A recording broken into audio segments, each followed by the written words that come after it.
housing sector here in Texas. We seem to be forming a bottom. It could dip back down again. I mean, things can happen. But I think by and large, we've seen some stabilization here. Now we're looking at non-performing or delinquent loans. You can see that everything's picking up in terms of that, but if you look at it, we're getting back in many cases to delinquency levels we saw prior to the pandemic. So again, delinquencies are picking up, consumers are definitely overextended.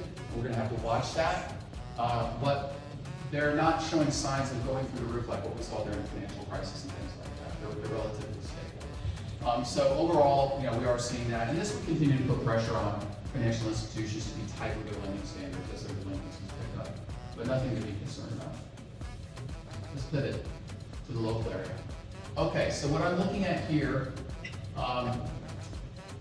in terms of job growth, Colina Temple, which is the blue line, is growing a little bit slower than Texas, but faster than the U.S. So the U.S. is the sort of teal line at the bottom. Colina Temple's the blue line, and you can see some of the other MSAs I've got up here. I've got San Antonio, Austin, and Dallas, Fort Worth. Bottom line is it's well above the pre-pandemic levels, but it's a little bit slower growth. I'm going to unpack a little bit why. I've noticed, particularly on that blue line, things have really kind of flattened towards the end, yet the population in Colina Temple continues to grow. So I'm struggling to understand how. And I heard it this morning 3 times, and Jimmy and the bankers I talked to here have also told me this. People are working in other cities but living here. There's a bus to Tesla now, right? I heard that 3 times this morning. Well, guess where that job gets counted? It's an Austin job. The person lives here, so we're going to have to filter through some of this noise. You're becoming a little bit of a bedroom community, kind of like New Braunfels, is for the San Antonio, Austin area. By the way, New Braunfels was the fastest growing city in 2021 in America. Pflugerville was number 3.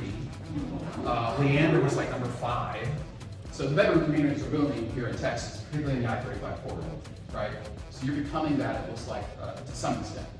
So let's look at the labor market. So again, I can see that it's basically showing you the same line I showed you in the previous chart. It looks like it's flattening out. We're looking at the unemployment rate here for Colina Temple. It's ticked up just a little bit above pre-pandemic levels. So when we look at it on paper, it looks like Colina Temple's labor markets aren't quite as healthy as the rest of the state. But again, I think there's some anomalies here that are going on. It's certainly not jumping through the roof or anything to be worried about.